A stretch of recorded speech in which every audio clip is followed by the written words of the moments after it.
Boa noite, seja bem-vindo, seja bem-vinda! Quinta-feira à noite, bateu o sinal, estamos juntos novamente com chave do Enem. Aproveitar o feriadinho lá, para aproveitar depois da aula passada. Lembrando, semana que vem tem outro, mas vamos então animados, hoje super animado, porque é noite de matemática e suas tecnologias. Simulado feito, cheque, já saiu ali o resultado, 18 horas. E já abriu o próximo, Ciências da Natureza, já está liberado para você, que é nosso aluno da rede, entrar no CPB Provas, lá no seu Eclair, CPB Provas, fazer o simulado e depois, semana que vem, corrigir conosco. Lembrando, né, nossos vídeos ficam aqui depositados também lá na plataforma do nosso Eclair, mas aqui no canal da Educação Adventista Brasil você consegue rever todas as nossas aulas e também compartilhar com os colegas. Então, sem mais demora, hoje é a noite que eu entro rapidamente, manda sua dúvida no formulário, participe conosco, vá no chat, estamos ali para estar do seu ladinho, juntinho com você. Noite de matemática, me lembra o quê? Diego, professor Diego, é com você, boa aula e rodou a vinheta.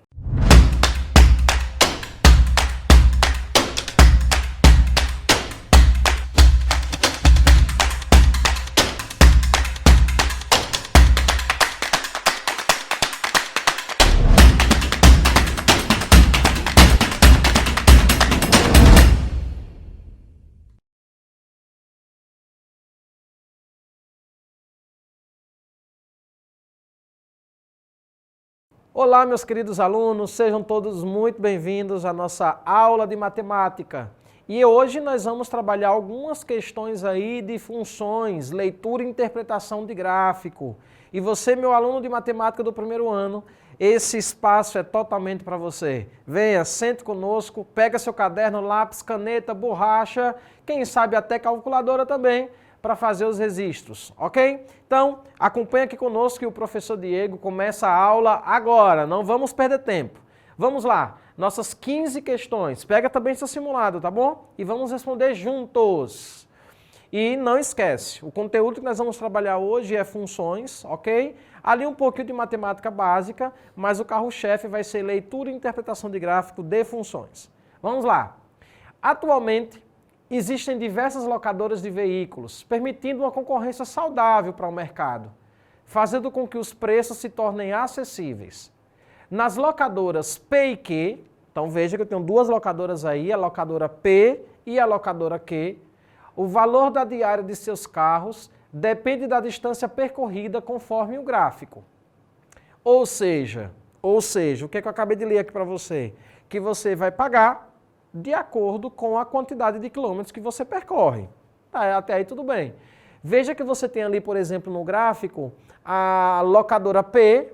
Veja que o pagamento dela, o pagamento da locadora P, ele é linear, ok? Ele é proporcional, ou seja, se você anda uma quantidade fixa de quilômetro, anda uma quilometragem fixa, você também paga um valor fixo para essa quilometragem, ok? Veja que a locadora P, Q de queijo, ela já tem uma curva em seu gráfico. E veja que nessa curva ela começa subindo, o que significa dizer que ela aumenta consideravelmente, mas depois ela começa também continuando crescendo, mas de modo mais devagar. Então você tem ali duas locadoras. E eu queria só observar o seguinte com você, né? Veja que eu ainda nem respondi a questão, não terminei de ler a questão, mas vamos ali só analisar o gráfico. Veja que esse gráfico, eu coloquei ali a linha azul correspondente à locadora P e a linha ali vermelha, a seta vermelha correspondente à locadora Q, ok? Só para você ver o comportamento das duas. Vamos agora para a pergunta. O valor pago na locadora Q é menor ou igual àquele pago na locadora P para distâncias em quilômetros, presentes em quais intervalos?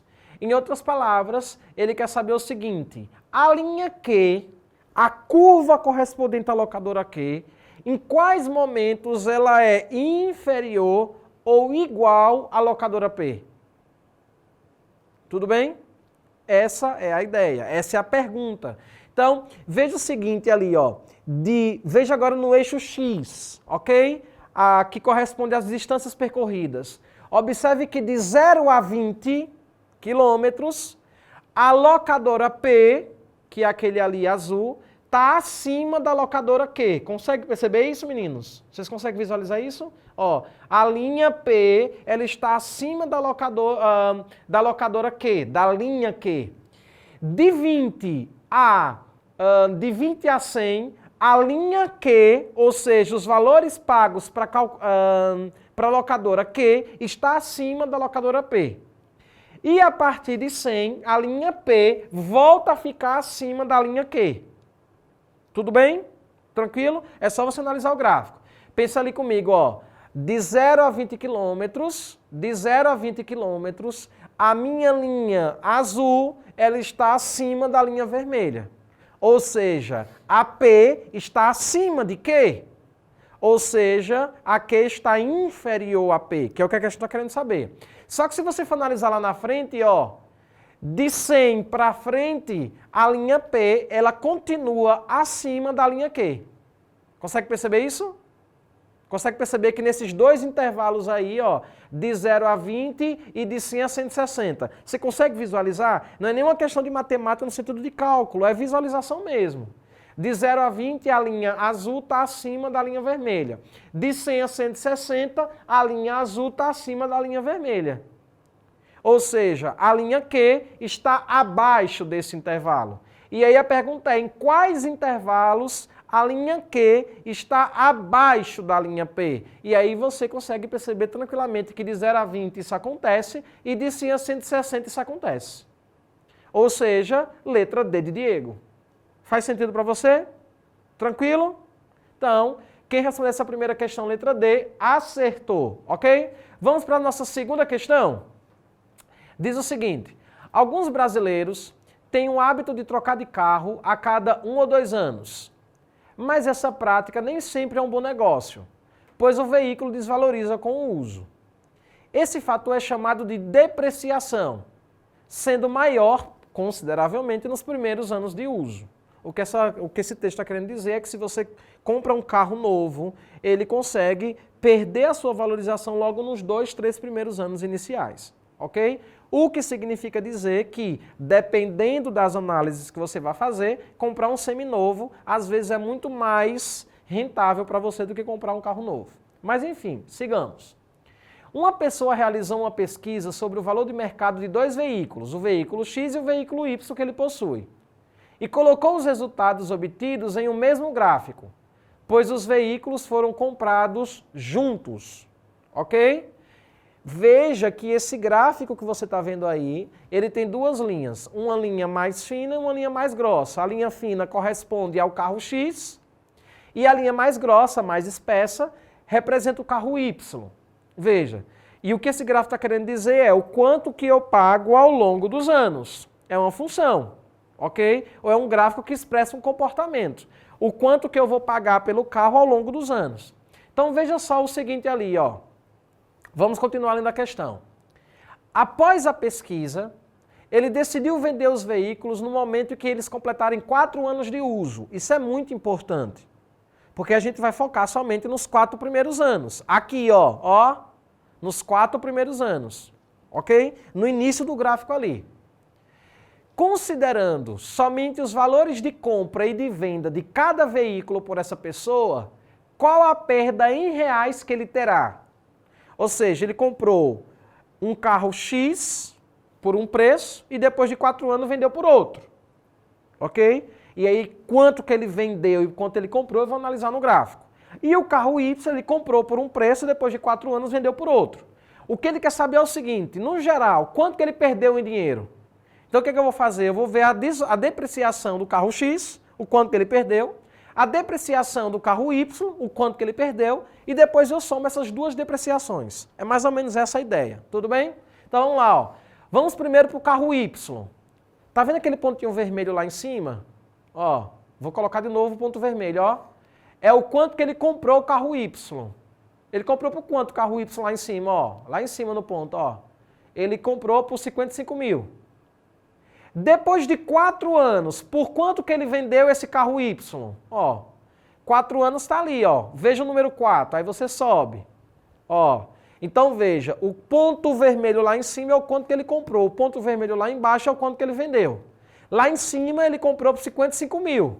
Lá embaixo ele vendeu por 35 mil. Consegue ver isso? Sim ou não? É só você jogar ali agora, ó. O carro Y ele comprou por 55 mil e vendeu por 35. Ou seja, esse cara perdeu em 4 anos, quanto? 20 mil reais. Agora eu vou fazer essa mesma depreciação para o carro X. Vamos lá agora, ó. O carro X, o gráfico X começou em quanto? Em 30 mil, tá vendo? Ó. E depois de 4 anos ele parou em quanto? Ele parou em 25. Consegue perceber isso? É fácil para você visualizar isso, pessoal? É tranquilo, ó. O carro X, ele comprou por 30 mil. Como que eu sei que esse é o X? A linha lá está chegando no X, lá embaixo. E ele vendeu por 25. Consegue ver isso aí? Ou seja, o carro X, ele houve uma depreciação de 30 mil para 25 mil. Ou seja, ele perdeu 5 mil reais. O carro X, ele perdeu 20 mil. O carro Y, ele perdeu 5 mil. Ou seja, juntando as duas depreciações, ele perdeu 25 mil reais. Ok? Consegue perceber isso? Tranquilo? E aí você vai para a letra C ali, ó. 25 mil reais. E observe, se você for parar para pensar, o carro Y, a depreciação foi bem maior. É visível, é fácil você perceber isso? É, né? Ó, o Y perdeu 20, o outro, o X perdeu 5. É óbvio de você perceber essa depreciação, não em valor fixo, mas pela leitura do gráfico você já consegue perceber que o carro Y, ele teve uma depreciação maior. Olha a curva do carro Y, ela é mais considerável do que a curva do carro X. Ok? Enfim, letra C, depreciação ali de 25 mil reais. Tranquilo para vocês? De boa? Vamos agora para a questão 3. Questão 3, também leitura e interpretação de gráfico. Então veja que você que está estudando funções, aluno meu que está trabalhando com funções, certo? Aqui no primeiro ano, observe o quanto é importante entender não somente a função na sua estrutura algébrica, na conta, na cara da função, mas também na sua representação gráfica e a leitura desse gráfico, isso é importante. O investidor inicia um dia com X ações de uma empresa. No decorrer desse dia, ele efetua apenas 2 tipos de operações. Ou ele compra, ou ele vende ações. Tudo bem. Para realizar essas operações, ele segue os seguintes critérios.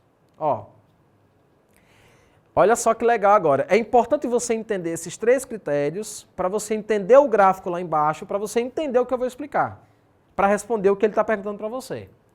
Veja, olha a linha, o critério 1 ali, ó. Ele vende a metade das ações que ele possui assim que seu valor fica acima do valor ideal. Vocês estão vendo lá no gráfico que tem uma linha com o nome VO, aqui ó, VO, outra linha com VI, outra linha com VM. O que significa cada uma dessas linhas? Vamos lá para o critério 1. O critério 1 diz o seguinte, ele vende a metade das ações assim que seu valor passa pela linha VI. Ou seja, todas as vezes que ele passa pela linha VI, o cara ele vende a metade das ações dele. Sim?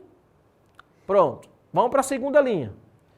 Ele compra a mesma quantidade de ações que possui assim que seu valor fica abaixo do VM. Ou seja, todas as vezes que ele cruza a linha VM, ele vende a mesma quantidade de ações que ele possui. Ou melhor, vende não, compra a mesma quantidade de ações que possui. Então, se ele tinha 3, ele compra mais 3. Se ele tinha 5, ele compra mais 5. Sim? Agora vamos para o terceiro critério. Ele vende tudo o que ele possui quando o seu valor fica acima do valor ótimo, ou seja, do VO.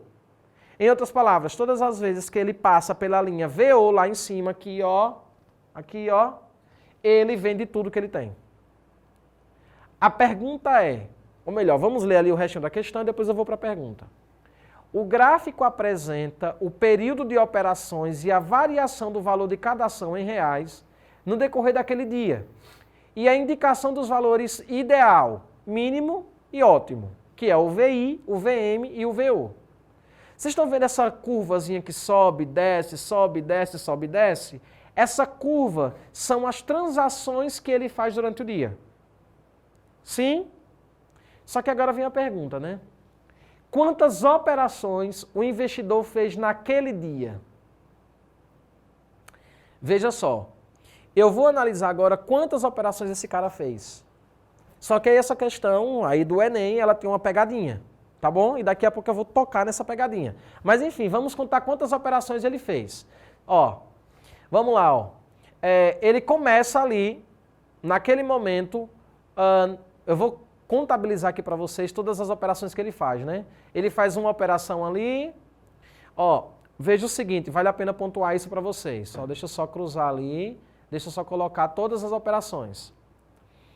Quando ele fala de operações, ele fala dessas operações quando ele cruza essa linha, ok? Então veja ali no início, a minha curva de operações, ela começa subindo e ele cruza pela primeira vez o VI. O que o VI faz? Lá na primeira dica, ó, no primeiro critério, ele vende a metade das ações que possui assim que seu valor fica acima do valor ideal. Isso quer dizer que quando ele fica abaixo do valor ideal, ele não faz operação nenhuma. Então, por exemplo, na primeira subida eu levo em consideração, mas na hora que ele começa a descer e passa por VI, eu não conto. É só quando ele sobe pela linha VI, quando ele fica abaixo, eu não conto. Já no segundo critério, é importante você pontuar isso, ó, compra a mesma quantidade de ações que possui, assim que seu valor fica abaixo do VM. Isso significa que quando eu subo o VM, eu não mexo e não conto como operação. Em outras palavras, pensando em quantidade de operações, eu tenho uma bolinha vermelha, 2, 3, 4, com a quinta bolinha ali azul, 5 operações. Aí você pensaria o seguinte, eu vou marcar a letra 6, 5 operações. Sim? Mas vamos com calma, E você vai entender por que você tem que ir com calma. Vamos lá, ó. Vou marcar aqui as operações. Pronto. Eu começo as minhas operações, como a questão não colocou quantas operações eu tenho durante o dia, operações não, quanto que eu tenho de dinheiro naquele momento, então o valor da ação eu vou chamar de X. A quantidade de ações, melhor dizendo, eu vou chamar de X. Ok? Quando ele atravessa o VI, ele vende a metade. Então, na hora que eu atravesso ali o VI, eu vou ficar com X ações dividido por 2. Por quê? Porque eu vendi a metade. Faz sentido para você? Continuando. Quando eu desço ali e passo pelo VM, a questão está aqui, está dizendo o segundo critério, ó. Quando eu passo pelo VM, que é o valor mínimo, eu compro a mesma quantidade de ações. Ou seja, na minha primeira operação eu tinha X sobre 2. Isso quer dizer que na segunda bolinha eu vou comprar a mesma coisa que eu tinha. Se eu tinha X sobre 2 e eu vou comprar a mesma quantidade que eu tinha, então eu também vou comprar X sobre 2. Então, quanto de ações eu vou ter? X sobre 2 da primeira com X sobre 2 da segunda, somando as duas X sobre 2 com X sobre 2, eu vou ter X ações. Faz sentido para você? Se você não entendeu, ó, eu tinha X operações, passei por VI, vendi a metade, fiquei com X sobre 2. Na segunda operação, comprei a mesma quantidade que eu tinha. Se eu tinha X sobre 2 e comprei a outra metade, a mesma metade, eu vou ter agora X operações. Sim? Só que agora vamos para a terceira operação. Eu tinha X operações, vou para a terceira. A terceira eu estou subindo o VI. Quando eu atravesso o VI subindo, o que é que acontece? Eu vendo a metade, então eu volto a ficar com X sobre 2. Sim? Tranquilo? Se você não quiser pensar em X, pode pensar em um número também, 10, por exemplo. Então eu tinha 10, vendi a metade, fiquei com 5, depois comprei mais 5, voltei a ficar com 10, aí agora na última operação eu fico com 5, porque eu vendo a metade. Agora veja, a quarta operação, aquela bolinha vermelha lá em cima, ela atravessa o VO. E o que é que diz aqui no terceiro critério? Vende todas as ações que possui quando o seu valor fica acima do VO. Em outras palavras, ele vai ter que vender tudo porque está um valor muito ótimo, então ele vai ter lucro se ele vender aí. Então ele vai vender tudo. Se ele tinha X sobre 2, ele vai ficar com quanto agora? Com nada. Não importa o que aconteça agora de valores, seja VI, seja VO, seja VM, ele agora não tem nenhuma ação. Ok? E se ele não tem nenhuma ação, porque ele agora está com 0 ações, então ele não vai fazer mais movimentação nenhuma. Então, alunos pensariam, por exemplo, que eu contaria essa quinta operação aqui, ó. Mas eu não conto essa quinta operação, que é essa bolinha azul. Por quê? Porque as minhas ações lá em cima já acabaram. Então, quantas ações eu tenho? Uma bolinha vermelha, 2 bolinhas vermelhas, 3, 4 bolinhas vermelhas. Letra B de bola. Mas muita gente errou pensando que seriam 5 operações. Ok? Tranquilo? É mais uma questão de interpretação de texto mesmo. E essa é a pegadinha, porque muitos já pensam que ele continuaria produzindo ações. E na realidade ele para na 4ª operação, porque ele vende tudo que ele tem. Sim? Tranquilo? Letra B de bola, vamos para a questão 4. A questão 4 também do Enem diz o seguinte. O gráfico fornece os valores das ações das empresas XPN no período das 10 às 17 horas, num dia em que elas oscilaram acentuadamente em curtos intervalos de tempo. Neste dia, 5 investidores compraram e venderam o mesmo volume de ações, porém em horários diferentes, de acordo com a tabela seguinte. Para tu entender o que significa esse gráfico aí, esse gráfico ele diz qual que é o valor da ação naquela hora. Então, por exemplo, ó, se você for analisar o gráfico, às 10 horas da manhã, a ação custa R$150. Sim? Tranquilo para você? Às 11 horas, a ação custa R$280. É só você analisar o gráfico. E aí eu coloquei quanto que vale a ação para as 12 horas, quanto que vale a ação para as 13 horas, quanto que vale a ação para as 14 horas, para as 15 horas, para as 16 horas e para as 17 horas. Tranquilo para você? Veja que eu coloquei aqui em cima informações que você lendo o gráfico consegue chegar nessa conclusão. Aí agora, qual que é a pergunta, a pergunta principal? Aqui em cima você tem o horário que o investidor comprou e o horário que o investidor vendeu. Então, por exemplo, o investidor 1, ele comprou a ação às 10 horas e vendeu às 15. Veja, se ele comprou às 10 horas, ele comprou por um preço. Se ele vendeu às 15, ele vendeu também por outro preço. Onde que eu sei por quanto ele comprou e por quanto ele vendeu? Olhando para o gráfico. Sim?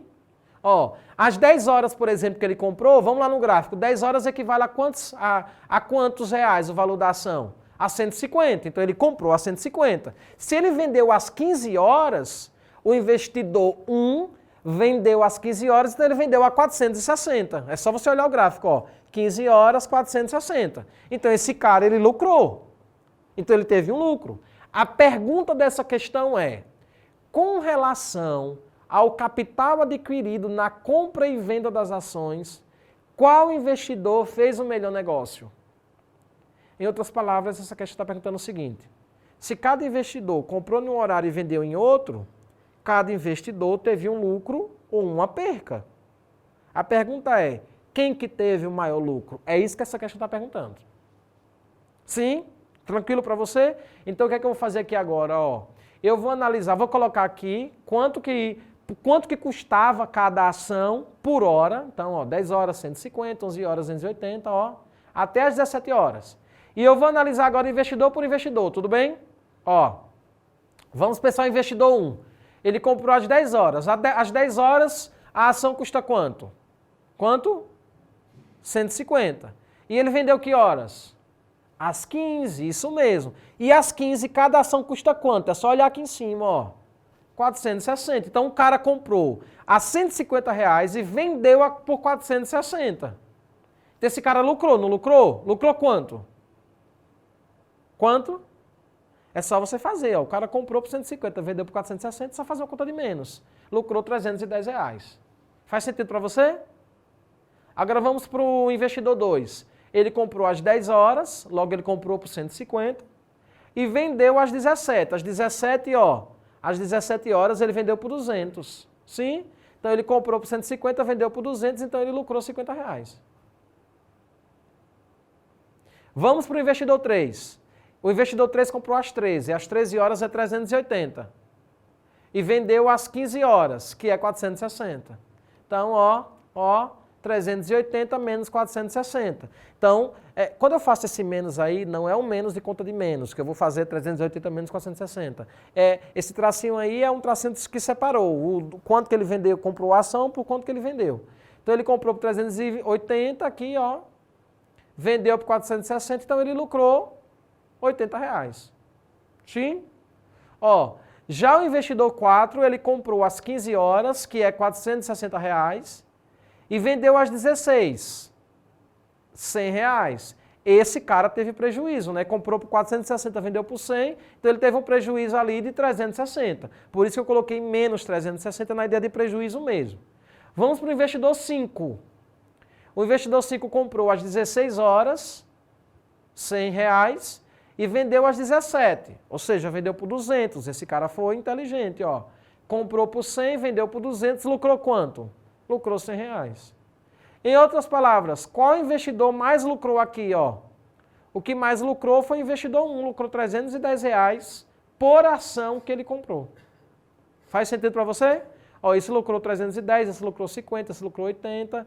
Esse daqui você tem que ter cuidado, porque 360 não foi lucro, foi prejuízo. Então teve gente que marcou que o investidor 4 foi o que mais lucrou, na realidade ele não mais lucrou não, ele teve o maior prejuízo foi aqui, tá bom? E o outro que lucrou R$100. Letra A, investidor 1.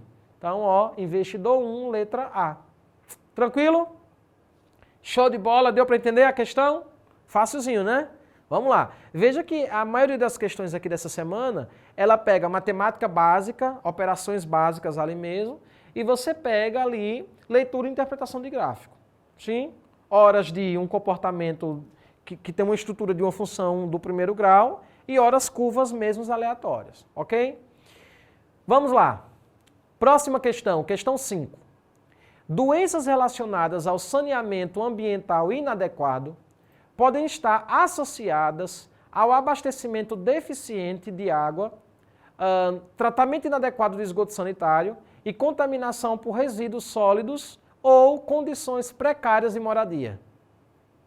O gráfico apresenta o número de casos de duas doenças de uma cidade. Então você tem a doença A e a doença B. Sim? Aí esse gráfico aqui, que você está analisando aí do seu lado direito da tela, lado direito não, lado esquerdo da tela, ele fala para mim a quantidade de pessoas diagnosticadas com essa doença, que no caso são duas, né? Então você tem duas curvas aí, uma curva pontilhada e uma curva contínua. A curva contínua vai dizer para a gente a quantidade de pessoas em um determinado mês que foram infectadas ou que foram identificadas, diagnosticadas com aquela doença. Já a linha pontilhada vai dizer para você a quantidade de pessoas diagnosticadas com aquela doença naquele respectivo mês. Como que eu sei que é por mês? Olha aqui o eixo X, ó. O eixo X é os meses e o eixo Y a quantidade de pessoas que foram diagnosticadas com aquela doença. Sim? Então, por exemplo, só para você ter uma noção e entender o que significa esse gráfico. Vamos ali na linha do mês de maio. A linha do mês de maio. Veja que a linha do mês de maio bate na linha contínua no 400. Então isso significa dizer que a doença A, 400 pessoas foram diagnosticadas com ela no mês de maio. Já se você seguir no mês de maio na linha pontilhada, você bate na linha pontilhada no número 700. Ou seja, 700 pessoas foram diagnosticadas com a doença A no mês de maio. Faz sentido para você? Consegue entender? Aí agora vamos para a pergunta. O mês em que se tem a maior diferença, ou seja, maior diferença entre a quantidade de pessoas diagnosticadas com a doença A e a doença B, é qual mês? Em qual mês essa diferença é a maior de todas? Bem, você consegue perceber que para você responder essa pergunta, você precisa entender qual que é a diferença do número de casos para a doença A e a doença B para cada mês. Mas preste atenção, por exemplo, no mês de... Só para você perceber que tem alguns meses que não interessam para a gente. Por quê? Porque a diferença foi pequena. Como que eu sei? Pega ali, por exemplo, no mês de julho, mês 7, mês de julho. Veja que a quantidade de pessoas doentes diagnosticadas com a doença A e a doença B, o gráfico está em uma distância pequena. Isso quer dizer que a quantidade de pessoas foi bem pequena entre uma e outra. Sim? Vale, por exemplo, para o mês de janeiro. Veja que o mês de janeiro, a diferença entre a quantidade de pessoas diagnosticadas com a doença A e a doença B, a diferença é grande. O espaçamento entre as curvas é grande. Então, veja que o que importa para a gente na realidade, o que vai ser importante para a gente verificar a diferença entre os meses, eu não vou fazer de todos os meses, eu vou fazer dos maiores, já que ele quer saber qual que é o mês que apresenta a maior diferença. Então, ó, mês de janeiro é grande, mês de setembro é grande, mês de outubro, mês de novembro. Veja que dezembro não interessa para a gente, porque em dezembro a linha pontilhada não aparece. Ó, então vamos lá. Então o que interessa para a gente vai ser o mês de janeiro, setembro, outubro, novembro. Tá bom? Esses 4 meses aí. Se você quiser analisar os outros, você também pode analisar. Mas a nível de correção eu peguei as que apresentam maior diferença mesmo. Tá bom? Ó, janeiro. Veja que janeiro, ó, janeiro, setembro, outubro, novembro. Em janeiro, a linha pontilhada está batendo lá em cima em 120. 120 não, 1.200. A linha contínua está batendo em 300. Então, a diferença vai ser de 1.200 menos 300, que vai dar quanto? 900. Sim? Vamos agora para o mês de setembro. Ó, o mês de setembro, a linha pontilhada está batendo em 100 e a linha contínua está batendo em 1.200. Sim? Tranquilo? Então, vai ser 1.200 menos 100. Faz sentido para você? E quanto que dá 1.200 menos 100? Daqui a pouco a gente já... 1.200 menos 100 vai dar 1.100, mas daqui a pouco aparece a resposta lá. Vamos para outubro. Outubro, ó, veja que o deslocamento ali entre eles é bem pequeno, mas vamos analisar. Outubro bateu em 300 para a linha pontilhada e a linha contínua lá em cima bateu em 800. Então vai ser 800 menos 300. Sim? Vamos para novembro. Novembro, a linha pontilhada bateu em 100 e a linha contínua bateu em 1.100. Fazendo aí a conta de menos, ó. 1.100 para o mês de setembro, 500 para o mês de outubro e 1.000 para o mês de novembro. Ou seja, em qual mês houve a maior diferença entre a quantidade de diagnosticados com a doença A e a doença B? É o mês de setembro, que tem ali uma diferença de 1.100 casos identificados. Certo? Letra D de Diego, né? Setembro, deixa eu só confirmar, setembro, letra D de Diego. Tranquilo? E aí, você conseguiu acertar sim ou não? Conseguiu acertar? De boa, parabéns aí, parabéns para você, tá bom? Você não conseguiu acertar, volta na correção da questão e veja lá quais que foram os itens que você errou. Se você já percebeu onde você errou, que bom, parabéns. Em uma próxima você já consegue ficar aí prestando mais atenção para que você não caia no mesmo erro, ok? Vamos lá, sexta questão. Essa sexta questão ela se parece muito com a questão 5, viu pessoal? A ideia é a mesma. Vamos lá. O modelo predador-presa foi proposto de forma independente por Alfred Lotka em 1925 e por Vito Volterra em 1926. Esse modelo descreve a interação entre duas espécies, sendo que uma delas dispõe de alimentos para sobreviver, que é a presa, e a outra que se alimenta da primeira, do predador. Do predador não, né? O predador que se alimenta da primeira, que é a presa. Considere que o gráfico representa uma interação presa-predador, relacionando a população do predador com a população de sua presa ao longo dos anos. Veja, a presa e o predador mantêm uma relação. E de acordo com o texto ali, o predador ele depende da presa para sobreviver. Faz sentido para você? Ó, o predador depende da presa para sobreviver, porque o predador se alimenta da presa. Sim? Então, faz sentido pensar que a quantidade de predador tem que ser sempre maior do que a quantidade de presa. Ok? Ou melhor, ao contrário, né, que a quantidade de presa tem que ser maior que a quantidade de predador, para que o predador se sinta, tenha um cardápio amplo para ele, uma quantidade considerável para que ele se sinta bem. Mas enfim, vamos para a questão. De acordo com o gráfico, nos primeiros 40 anos, então não vai interessar para a gente o gráfico todo, vai interessar somente os 40 primeiros anos. E esses 40 primeiros anos é na vertical ou na horizontal? É só você analisar o gráfico. Ó. O tempo está na horizontal, no eixo X. Então só vai importar para a gente os 40 primeiros anos ali. Ó. É esse espaço aí que vai ser de interesse para a gente. Sim? De acordo com o gráfico, nos primeiros 40 anos, quantas vezes a população do predador se igualou à da presa? Veja ali comigo. Vamos começar ali a leitura do gráfico, da esquerda para a direita. Você consegue perceber que a linha pontilhada está acima da linha contínua? Ali logo no começo? Isso significa dizer que a quantidade de predador é maior que a quantidade de presa. Aí veja, observe que a quantidade de presa, de predador, ela subiu um pouquinho e desceu. Já a linha contínua de presa, ela desceu e começou a subir. Você está percebendo que a quantidade de presa e predador, elas se encontram no gráfico em alguns momentos? Essa quantidade de vezes que elas se encontram, é isso que essa questão está querendo saber. Quantas vezes a quantidade de predador, ou seja, as linhas pontilhadas, se encontra com a linha contínua, que representa a quantidade de presa. Só que de todo o intervalo? Não, dos 40 primeiros anos. Então eu vou olhar só esses 40 primeiros anos iniciais ali. Quantas vezes elas se encontram?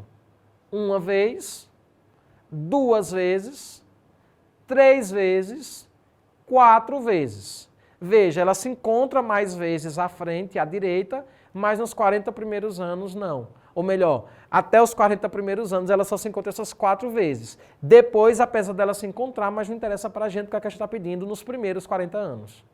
Ou seja, quantas vezes eles se encontram? 4 vezes, letra C de casa. Ok? Então veja que você não teve que fazer cálculo aí. Aí é só uma análise mesmo de gráfico. Olhar a questão e entender o comportamento do gráfico. Sim? Então vamos lá, vamos seguindo. Continuando para a nossa 7ª questão. Essa questão, ela trabalha funções, ela trabalha leitura e interpretação de gráfico, mas de um modo mais aritmético ou de modo mais algébrico, certo? Você vai precisar de mais cálculos mesmo, não é só análise de gráfico, é você fazer cálculos mesmo. Diz o seguinte, no plano cartesiano, abaixo, está representado o gráfico da função. E esse gráfico vai, o domínio, o que eu jogo na minha função, vai de -3 a 8, que é o eixo X. E as respostas que essa função dá de volta, que a gente chama de imagem, as respostas elas variam entre os números de -2 a 7. É isso que aquela que a gente está dizendo lá em cima. No qual, os pontos pretos destacados são os pontos em que os gráficos passam sobre o cruzamento da malha. Ou seja, o gráfico vai cruzar essa malha e exatamente nesses pontos aí. Então você tem o primeiro ponto ali embaixo, você tem o segundo ponto lá em cima, você vai subindo a curva, você tem pontos pretos. E depois ela desce com mais pontos pretos e depois fica linear. Linear não, contínuo. E aí lá embaixo ele fala o seguinte, seja K, ou seja, o valor de K é f de -3 mais f de -1 mais f de 3 menos f de 4 mais f de 5. Ou seja, o valor de K é quem esse valor de K? É uma composição de tantos outros valores. Por exemplo, o K é o f de -3. O que significa f de -3? É quanto que essa função vai me dar de volta se no lugar de x eu colocar -3. Só que não é só isso. Eu tenho que somar com f de -1, somar com f de 3, subtrair com f de 4 e somar com f de 5. Aí eu vou achar o K. Tudo bem? Só que a questão não está perguntando o valor de K. Olha o que a questão está perguntando. Qual o valor de x para o qual f de x é igual a k? Ou seja, quem que eu tenho que colocar na minha função para que ela me dê de volta o valor de k? Para que eu ache esse x, a primeira coisa que eu tenho que fazer é descobrir qual que é o valor de k. Sim? Porque quando eu descobrir quem é o valor de k, aí eu descubro quem é o meu x, tal que quando eu aplico na função ele me dá k. Então a primeira coisa que a gente precisa saber é quem é k. Prof, como que eu vou descobrir quem é k? É só respondendo essa questãozinha aqui, ó. Sabendo quem é f de -3, quem é f de -1, aí você deve estar perguntando, né? Mas como que eu descubro quem é f de -3? Olha o gráfico. F de -3 significa qual que é o valor da imagem quem que o gráfico me dá de volta quando eu jogo lá no lugar de x, f de menos 3 ou menos 3? É só tu olhar o gráfico, ó. Olha ali, ó. Tá vendo aquela setinha vermelha? Aquela setinha vermelha é o ponto onde x é menos 3. Tá conseguindo perceber? Onde que ele bate o y? Em menos 2. Ó, olha o comportamento das setinhas ali, ó. Quando eu jogo no meu gráfico menos 3, ele me dá o y quando sendo menos 2. Ou seja, f de menos 3 é menos 2. F de menos 3 é menos 2. Agora eu vou calcular f de menos 1. Vamos lá para f de menos 1?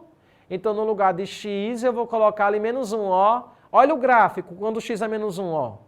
Tá vendo o menos 1 ali no x? Ó, agora se você subir, quando x for menos 1, toca no gráfico em qual número? Ó, subiu, tocou no gráfico em qual número? No 3, tá vendo? Então, ó, coloquei lá, f de menos 1, 3. Próximo, f de 3. Então, quando x for 3, ele leva no gráfico em qual ponto lá? Quem que ele me dá de volta quando x for 3? Ó, eu joguei lá em cima, ó. Pontinho preto, viu? Tem um pontinho ali aberto, não interessa pra gente. Eu quero somente os pontinhos pretos lá, que é o que importa pra gente. Os pontos pretos destacados. Ó, quando x for menos 3, a minha função, ela vai me dar de volta quem? O y, que é 7. Consegue perceber isso? Agora vamos para f de 4. Ó, f de 4. Então eu vou pegar o 4 no x, vou subir, ó, o 4 tá ali, tá vendo?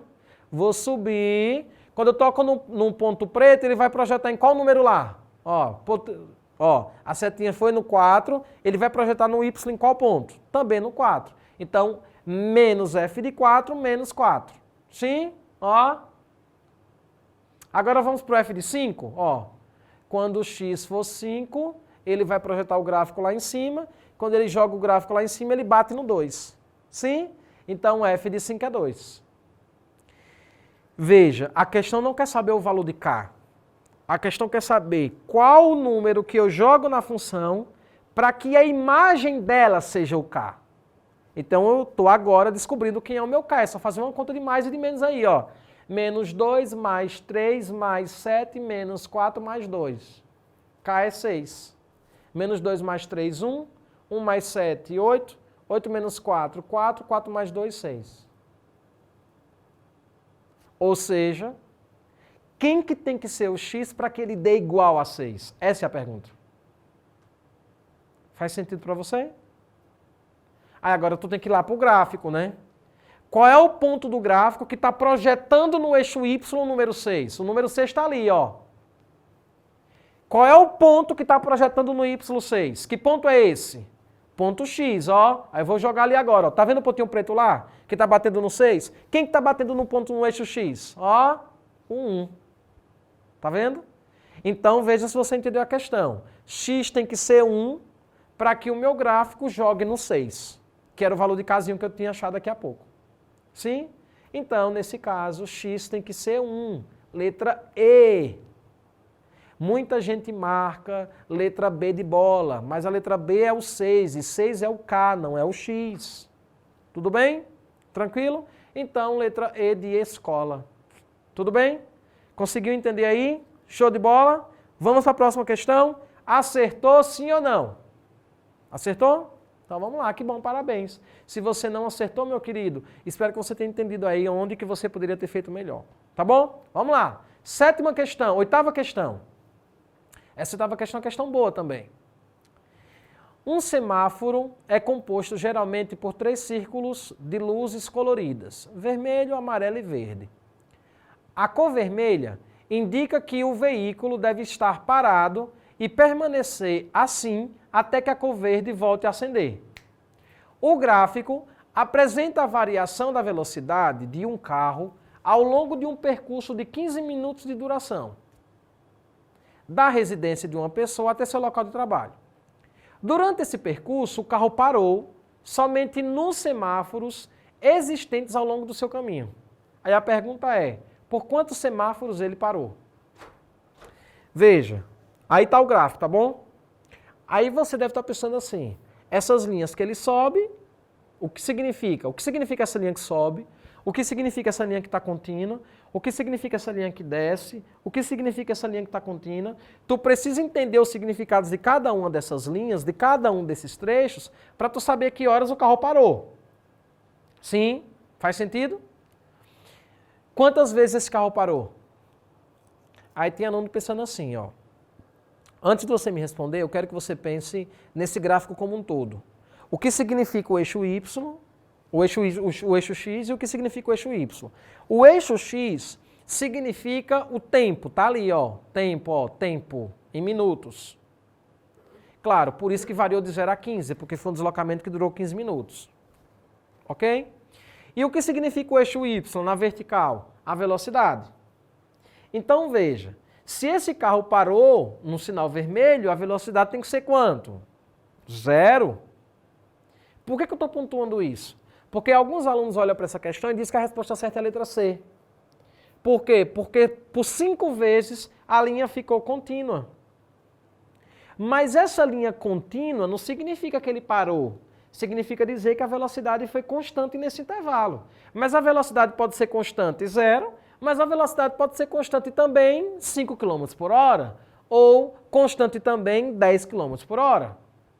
Ok? Mas ele não quer saber a quantidade de vezes que o carro ficou com velocidade constante. Ele quer saber a quantidade de vezes que a velocidade ficou constante, mas igual a 0. Porque ele quer saber quantas vezes ele parou. Então, como que eu identifico quantas vezes ele parou aí? Fala para mim. Quando o tempo for 0? Ou quando a velocidade for 0? A velocidade. Sim? E quantas vezes a velocidade ficou 0? Aí é só você pensar o eixo Y no 0. Porque o eixo Y é a velocidade. Então, quantas vezes a velocidade foi 0? Aí eu circulei ali em vermelho a quantidade de vezes em que ela ficou velocidade 0. E veja que teve um tempozinho ali, né? Porque esse tempo que ela ficou 0 teve um espaçamento. Esse espaçamento corresponde, nesse caso, a um tempo que ele ficou parado. Então, quantas vezes ele ficou ali no tempo 0, parado? Tempo 0 não, né? Um tempo com velocidade igual a 0. 2 vezes. Faz sentido para você isso? Então, teve muitos alunos meus que chegaram para mim e falaram que foram 5 vezes que ele parou no semáforo, porque tem 5 linhas contínuas. Mas essas linhas contínuas correspondem a velocidades contínuas, não necessariamente velocidades contínuas e iguais a 0. Sim? Então, a letra certa aqui é a letra A, 2 vezes. Faz sentido para você? Muito bem. Então, vamos agora para a nossa 9ª questão. Diz o seguinte: GH é a sigla que denomina o hormônio do crescimento, indispensável para retardar o processo de envelhecimento. À medida que envelhecemos, a liberação desse hormônio na corrente sanguínea vai diminuindo. Estudos têm demonstrado, porém, que alguns métodos de treinamento aumentam a produção de GH. Em uma pesquisa, 10 homens foram submetidos a sessões de 30 minutos de corrida em uma esteira, em diferentes intensidades. Medidas muito leve, ou intensidades muito leve, moderada e máxima. Muito bem. As dosagens de GH medidas por coletas de sangue feitas antes e ao longo das sessões e também 1 hora e 2 horas após o término são fornecidas no gráfico. Ok? Veja, o que está acontecendo ali? Nesse gráfico você tem 4 linhas. Essas 4 linhas significam as 4 vezes que foram feitas as medições. A primeira vez antes da corrida ou antes do experimento, outra logo após, outra 1 hora após e outra 2 horas após. E se você for pegar, por exemplo, a linha superior corresponde ao xzinho. O que significa esse x? Velocidade máxima. O que significa a linha que tem os triângulos? Velocidade moderada. Ok? O que significa a linha com os quadrados? Velocidade leve. Ou seja, esse gráfico ele tem várias informações. Sim? Tranquilo para você? Aí agora vem a pergunta. Em quais medições ou em qual medição a liberação de GH na corrente sanguínea em uma sessão de intensidade máxima, então veja que ele está especificando a intensidade máxima, ou seja, ele está intensificando, dando ênfase para a linha que tem o xizinho, que é essa daqui, ó. A linha que tem o xizinho, que ele está focando na máxima. Então eu vou ler de novo. Em qual medição a liberação de GH na corrente sanguínea em uma sessão de intensidade máxima foi maior que a liberação de GH ocorrida nas demais intensidades? Em outras palavras, ele quer saber em quais medições as linhas que tem o xizinho está acima das outras linhas que tem triângulos, quadrados e losangos. Certo? É isso que ele está querendo saber. Aí letra A, ó. Apenas na medição feita logo após a sessão de treinamento. Veja, vamos voltar para o gráfico, para depois a gente ler as informações e vai ficar mais fácil. Veja que no antes, ali no primeiro ponto antes, você tem o xizinho, o quadrado, o losango e o triângulo, tudo acumulado. O que significa que a quantidade de GH naquele momento são quase que iguais. Sim? Vamos logo após. Logo após, ou seja, a pessoa acabou de fazer atividade física. A pessoa que tem a intensidade máxima, a quantidade de GH estava lá em cima. Depois a quantidade de GH na moderada estava um pouco abaixo. Mas veja que a máxima estava acima. O que significa dizer que na intensidade máxima, logo após a atividade física, ela produz, a substância de GH está muito alta. Ou seja, lá antes da atividade física estava igual. Então não interessa para a gente, porque eu quero somente as atividades em que a quantidade de GH na intensidade máxima estava acima, superior. Veja que logo após a atividade física, a intensidade máxima estava superior. Então uma vez isso acontece. 1 hora após a atividade física, a intensidade máxima também estava acima. Veja que a linha do xizinho está acima do triângulo, está acima do losango. Sim? Consegue perceber isso? E logo 2 horas após, a intensidade máxima estava junto de novo. Ou seja, você consegue perceber que por 2 vezes, em 2 situações, a intensidade máxima estava acima das outras. Mas vamos ler as respostas, né? Letra A. Apenas na medição feita logo após a sessão de treinamento. Não tem como ser a letra A, porque logo após a sessão de treinamento, ele está dizendo que era apenas nela, mas não foi só apenas nela. 1 hora após, também a intensidade máxima estava acima, o número de GH. Letra B. Apenas na medição feita 1 hora após. Não, porque foi 1 hora após e logo após também. Letra C. Apenas na medição feita 2 horas após. Se tu for lá para 2 horas após, todas elas estavam iguais. Sim? Letra D. Nas medições feitas logo após e 1 hora após a sessão de treinamento, sim, a quantidade de GH estava, a liberação de GH na corrente sanguínea estava em intensidade máxima maior do que as outras. Letra D, correto. Nas medições feitas logo após e 1 hora após. Mas vamos ler a letra E? Nas medições feitas logo após, ok. 1 hora após, ok. E 2 horas após. Não, 2 horas após estavam todas iguais. Ou seja, a letra D é o item correto, ok? Então veja ali para quem não entendeu ainda. Antes e 2 horas após, a quantidade de GH, de liberação de GH na corrente sanguínea eram iguais, ok?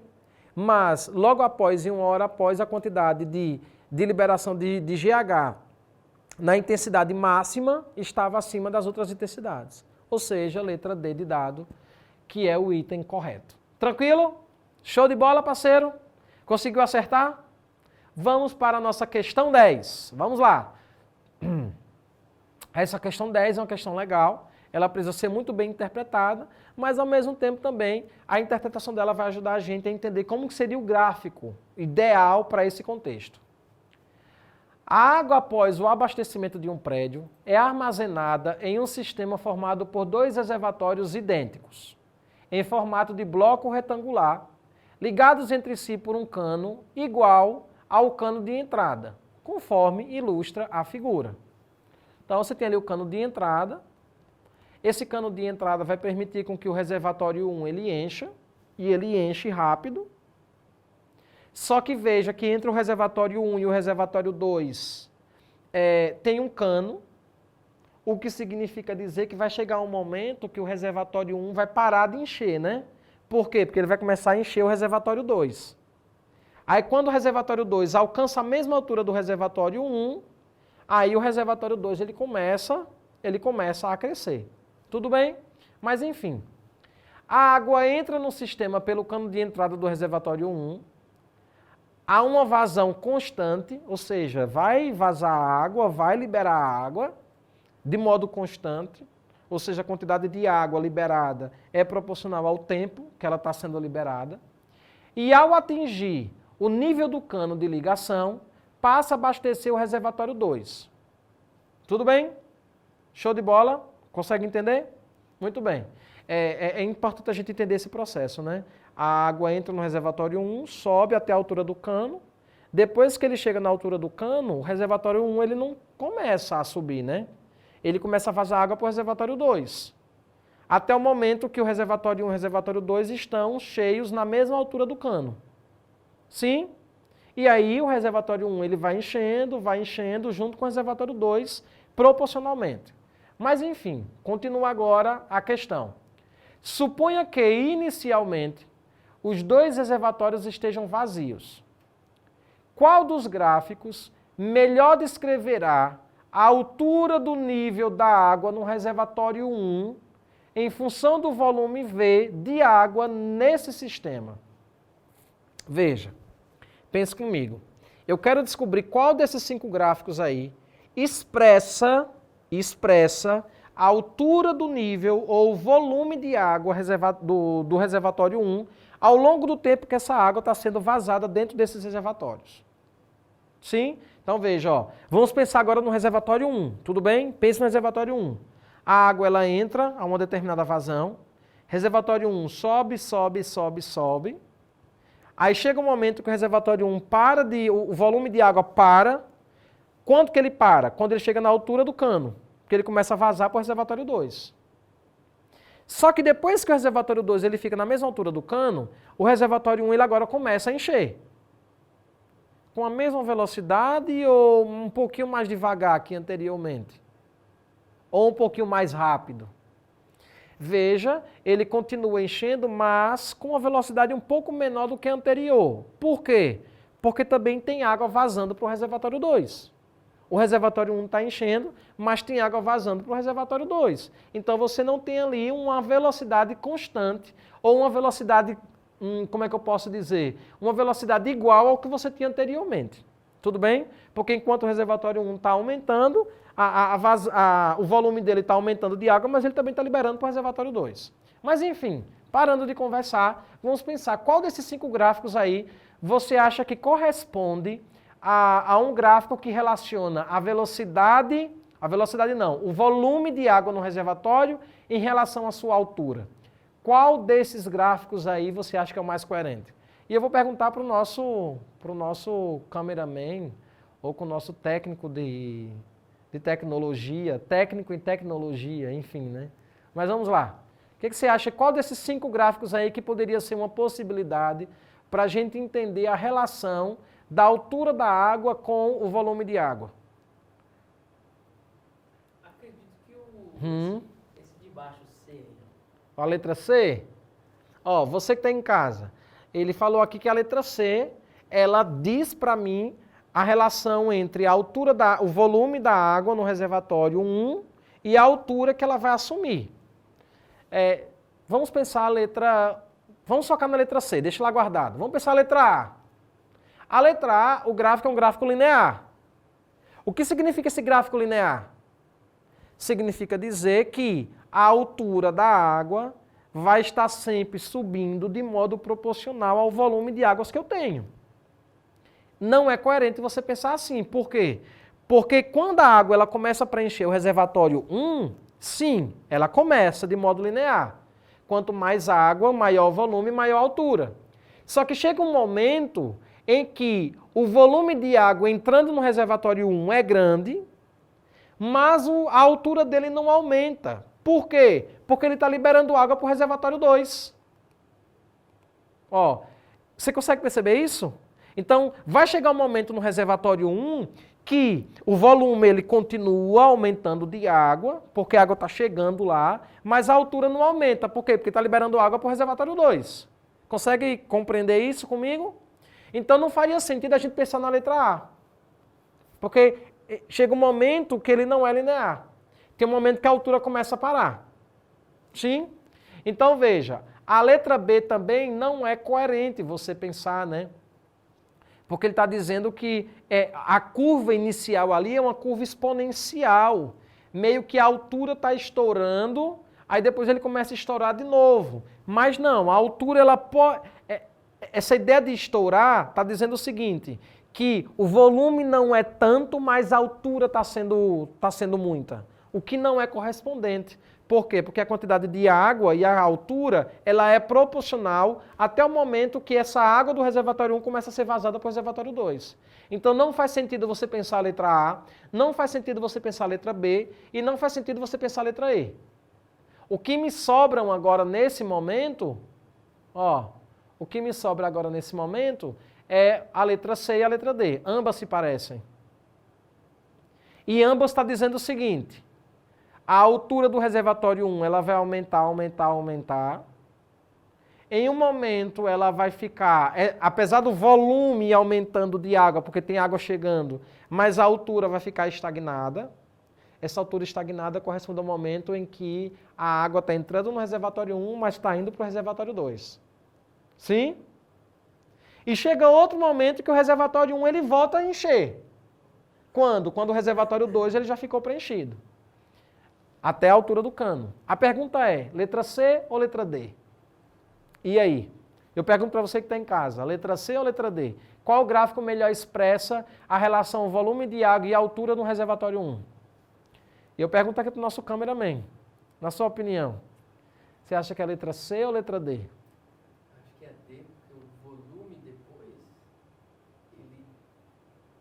porque depois quando alcançar, eles não estão ouvindo, mas vai falar... Sim, daqui a pouco eu traduzo para vocês, fala aí. Quando alcançar quando começar a sair água do reservatório 1 para o 2, o reservatório 1 vai ficar com pouca água.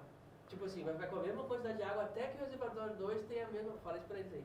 Eu sei, o que ele está querendo dizer é o seguinte, a ideia dele, ele falou que é a letra D, correto? Isso. Ele falou que é a letra D. Que ele pensou o seguinte, em ambos os gráficos, agora eu queria que você preste atenção aqui comigo, em ambos os gráficos eles começam do mesmo jeito, certo? Eles, no meio do caminho, ficam iguais. O último caminho dos dois gráficos é que são diferentes. Um é mais inclinado e o outro é menos inclinado. O que significa esse mais inclinado, da letra C, por exemplo? Significa dizer que a velocidade da água, a altura que a água vai assumir, no primeiro momento e no segundo, são alturas iguais, com o mesmo volume de água. Sim?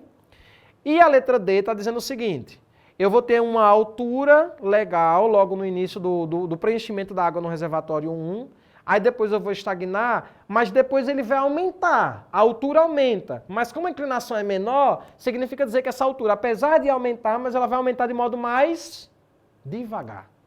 Porque ele está enchendo 2. Porque ele está enchendo o reservatório 2. E faz sentido você pensar assim, né?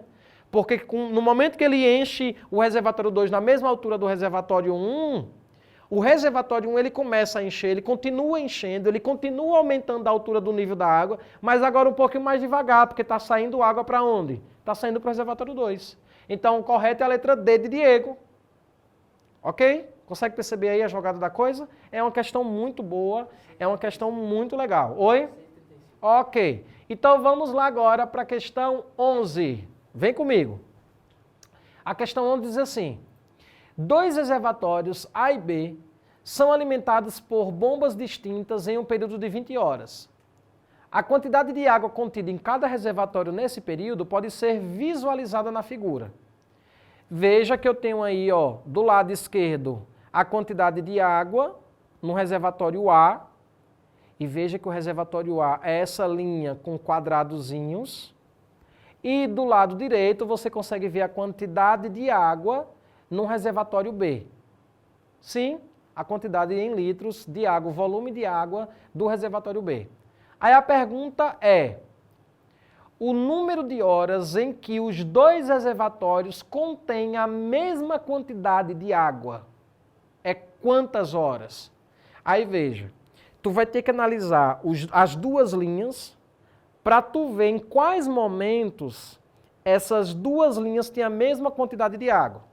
Veja, o reservatório A, ele vai de 10.000 para depois 20.000, depois 30.000. Então ele vai subindo de 10 em 10.000 litros de água. Já no reservatório B, ele também sobe de 10 em 10.000, mas veja que o espaçamento é maior. Você consegue perceber isso? O que significa dizer, por exemplo, só para você ter noção, vamos ali para o tempo 4 horas. O tempo 4 horas, o triângulo, que é o reservatório B, bate com o reservatório A. Aí você deve pensar, então naquela 4 horas, ambas têm a mesma quantidade. Só que não, porque naquela 4 horas o reservatório A está batendo em 60.000 litros de água. Já no reservatório B, naquela mesma linha, está batendo em 30.000 litros de água. Porque o reservatório A é do lado esquerdo, o reservatório B é do lado direito. Então, por mais que os dois se encontrem, não quer dizer que ali, naquela hora, eles estão tendo a mesma quantidade de águas. Então, tu vai ter que analisar, hora por hora, em qual momento a quantidade de litros é igual. Mas, como a gente está aqui fazendo a correção, e você já deve ter pensado, eu queria que você centralizasse aqui nesse meio, ó.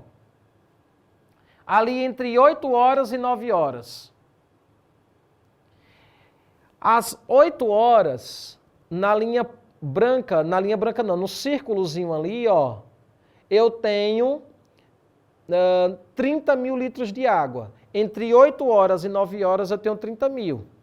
Nesse mesmo intervalo, lá na linha pontilhada com o triângulo, se eu for olhar agora do lado do reservatório B, que é do lado direito, eu também tenho 30.000 litros de água. Ó, lá embaixo, aquelas duas bolinhas ali, ela está jogando do lado esquerdo 30.000. E os dois triângulozinhos lá em cima, de 8 e 9 horas, também está batendo 30.000. Esse é o único momento que a quantidade de águas nos dois reservatórios são iguais. Um único momento. Aí, se você tiver em dúvida, o que é que me garante que as outras vezes também isso não acontece? É só você analisando do primeiro mês, da primeira hora até a 20ª hora. Hora por hora. Aí tu vai vendo que a quantidade nem sempre fica igual. As únicas vezes são essas vezes aí. Das 8 às 9 horas. Ok? Ó. Ambas batem 30.000 litros de água. Ou seja, quantas vezes isso acontece? Letra A, uma única vez. Ok? A quantidade de horas em uma única hora, entre as 8 e 9 horas entre 8 e 9 horas de análise do instrumento, ou do observatório. Ok? Observando o reservatório, melhor dizendo, desculpa. Vamos para a questão 12. Essa 12 é um pouco parecida com aquela outra que a gente respondeu do semáforo, tá bom? Os congestionamentos de trânsito constituem um problema que aflige todos os dias milhares de motoristas brasileiros. O gráfico ilustra a situação, representando, ao longo de um intervalo definido de tempo, a variação da velocidade de um veículo durante congestionamento. Ok? Muito bem, então você tem ali, por exemplo, só para você analisar, entre 0 hora e 1 hora, você tem uma velocidade constante. Entre 1 hora e 2 horas, essa velocidade aumenta. Entre 2 e 3 horas, a velocidade diminui. Entre 3 e 4, a velocidade fica constante. Ela não quer dizer que parou, ela está dizendo que aquela velocidade é constante. Sim? Vamos à pergunta agora. Quantos minutos o veículo permaneceu imóvel, ou seja, parado, ao longo do intervalo de tempo, do tempo total analisado? Veja, em outras palavras, ele está perguntando, né? Supondo que esse carro aí ele vai passando por semáforos, analisando de acordo com o que a gente fez na outra questão, é quantas vezes o carro parou. Quantas vezes o carro ficou no sinal vermelho, o carro ficou imóvel. Ou seja, velocidade constante igual a 0. E aí, se você for analisar o eixo Y, veja quando é que ele fica com a velocidade zero. A velocidade zero está lá embaixo. Então, eu preciso ver no gráfico quantas vezes esse gráfico toca na linha correspondente ao número zero. Então, veja que ele começa a tocar no número 6 e termina de tocar no número 8. Das 6 horas às 8 horas, a velocidade é constante igual a zero. Ou seja, quantas horas passaram? 2 horas, letra C de casa. Tudo bem? 2 minutos, letra C de casa. Faz sentido? Eu falei horas, né? Mas é em minutos a questão. Tudo bem? Acertou? Vamos para a questão 13, 13ª questão. Essa questão é uma questão rápida, é uma questão tranquila, mas aí a gente vai precisar de calculadora mesmo, tá bom? Aí é adição e subtração de números inteiros. Ano após ano, muitos brasileiros são vítimas de homicídio no Brasil. O gráfico apresenta a quantidade de homicídios registrados no Brasil entre os anos de 2000 e 2009. Aí você tem ali 2000, que foi de 45.360. Ali vai subindo, veja que 2003 e 2009 são os anos em que você concentra aí a maior quantidade de homicídios em nosso país. Tudo bem? São os anos em que você tem o maior pico ali de quantidade. Aí agora vamos à questão, a pergunta. E essa pergunta ela tem que ser muito bem interpretada. Se o maior crescimento anual absoluto observado nessa série se repetisse de 2009 para 2010, então o número de homicídios no Brasil ao final desse homicídio será igual a quanto? Veja que esse gráfico ele parou em 2009. Tudo bem? Então ele não tem o de 2010. Mas olha a pergunta que ele faz aqui para você. Se o maior crescimento anual absoluto observado nessa série se repetisse de 2009 para 2010, ou seja, se a quantidade de homicídios, essa quantidade de homicídios que foi de 2000 para 2001, de 2001 para 2002, se o maior de todos esses crescimentos fosse projetado para 2009, para chegar em 2010, qual que seria a quantidade de homicídios em 2010? Essa é a pergunta que ele está fazendo. Então, qual que é a minha ideia? Eu preciso descobrir, nesse momento, qual foi a quantidade de homicídios que aumentou de ano após ano, para eu pegar o ano que tem o maior aumento, e esse ano que teve o maior aumento, eu coloco no ano de 2009, somo ao ano de 2009 e descubro o ano de 2010. Faz sentido para vocês? Então, o que eu vou fazer? Eu vou fazer aqui agora, uma análise.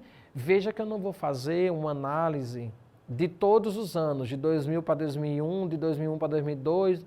Por quê? Ou melhor, eu vou fazer desses anos, né? Mas eu não vou fazer, por exemplo, de 2003 para 2004.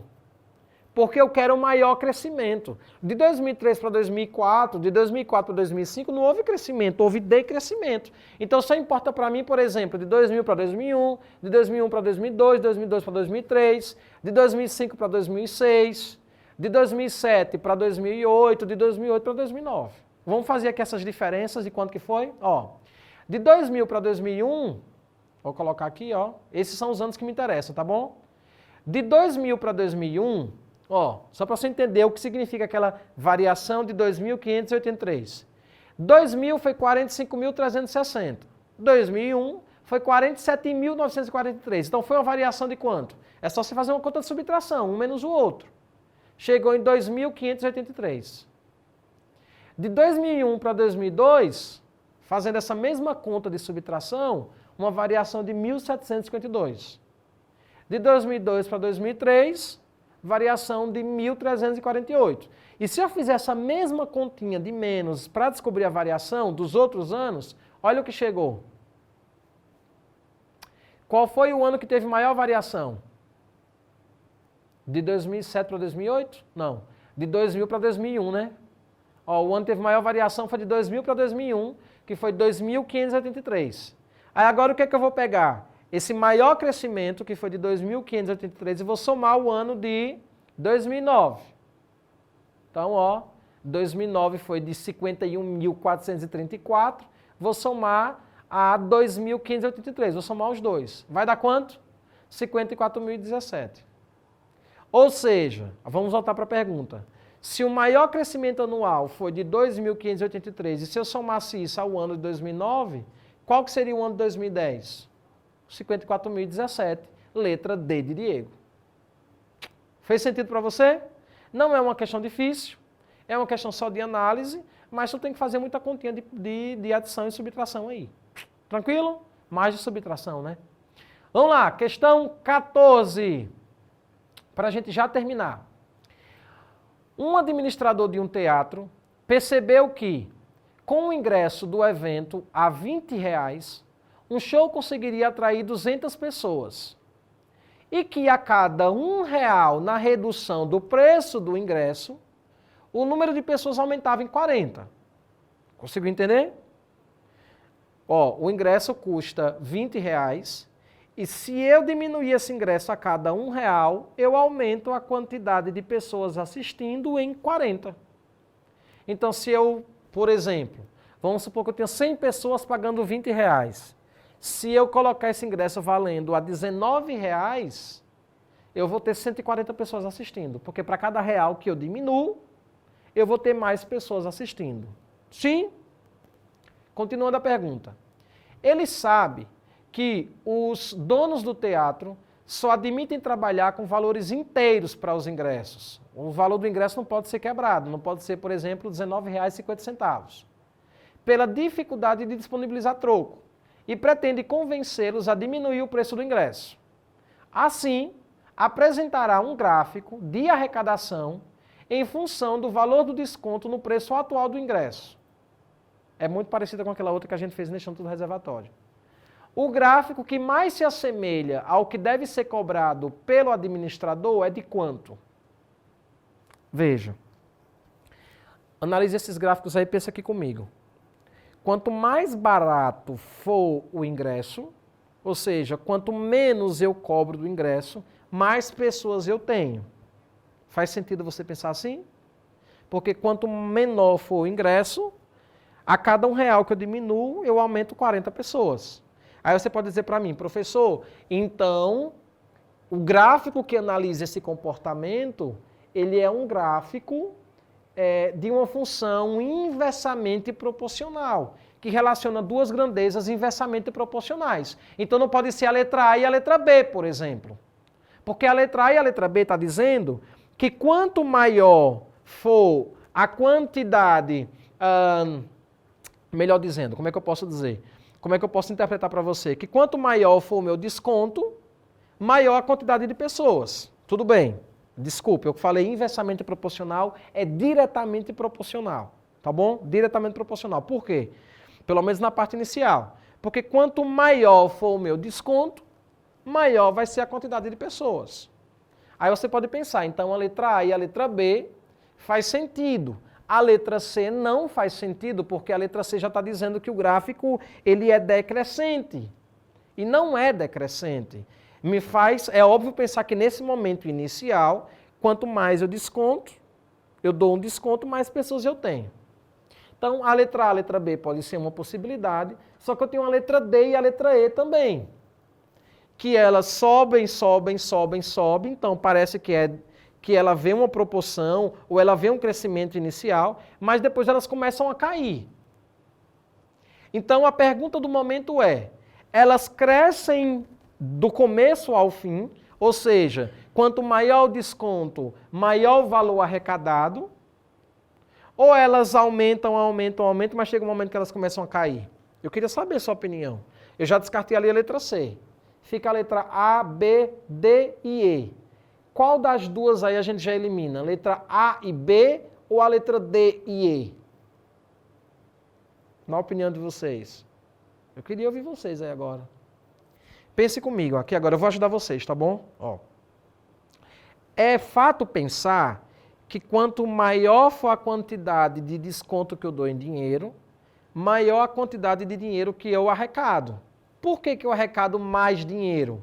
Porque eu estou colocando mais pessoas. Sim? Só que tem um porém. vai chegar um momento que se eu der muito desconto, eu vou ter muitas pessoas, mas me parece que o dinheiro arrecadado com esse tanto de pessoas não vai compensar muito.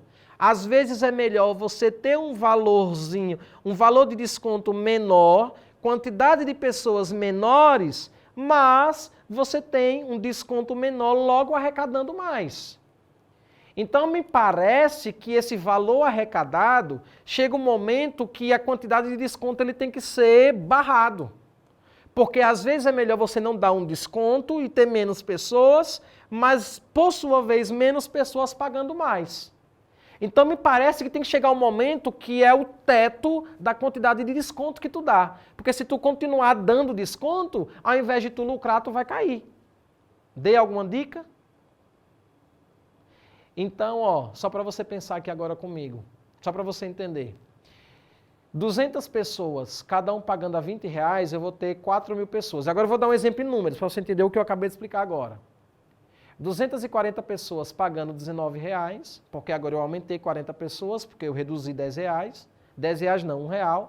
Eu vou arrecadar 4.560. Se eu aumentar mais 40, vamos pegar ali 40 pessoas, por exemplo. 40 não, 400 pessoas. Eu coloquei ali 5 quantidades de 40 pessoas, ou seja, R$5 de desconto. Eu vou arrecadar R$6.000. Sim? Então é melhor eu ter um ingresso valendo R$15 e eu ter 400 pessoas do que valendo R$20 e ter 200 pessoas. Eu vou arrecadar R$6.000. Só que preste atenção aqui agora, ó. Olha, é isso que eu quero que vocês percebam agora. 440 pessoas a R$14, porque eu reduzi R$1, fica 6.160. 480 pessoas a R$13, 6.240. Só que olha aqui agora o legal. Se eu aumentar para 520 pessoas e cada uma pagando R$12, eu também vou arrecadar 6.240. E se eu aumentar para 560 e cada uma pagar R$11, o meu valor arrecadado cai para 6.160. Ou seja, se eu continuar aumentando o meu desconto, eu vou ter quantidade de pessoas aumentando, mas a minha arrecadação em dinheiro vai começar a cair.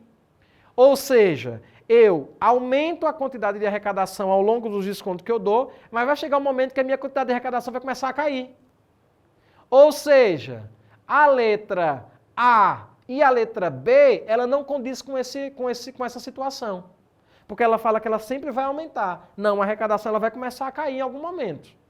Faz sentido para vocês? Então me sobram ou a letra D ou a letra E. A questão é, vai ser a letra D ou a letra E? E por quê?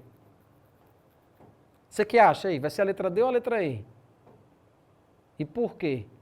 Tem uma frase num texto que vai dizer para mim qual dessas duas aí é a verdadeira.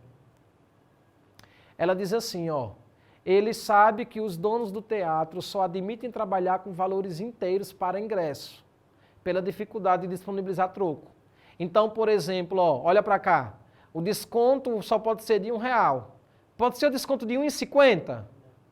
Não posso. Então, por exemplo, se eu pego a linha pontilhada, eu estou dizendo, pontilhada não, se eu pego a linha contínua, eu estou dizendo que eu posso dar o desconto de R$1, mas eu também posso dar um desconto de R$1,10, de R$1,20, de R$1,30, até chegar no R$2.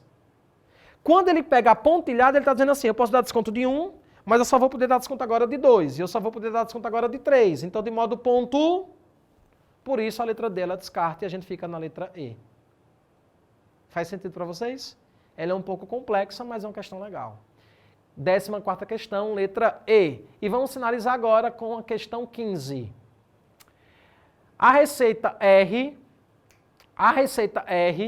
é de uma empresa, ao final de um mês, é o dinheiro captado com a venda de mercadoria ou com a prestação de serviços nesse mês.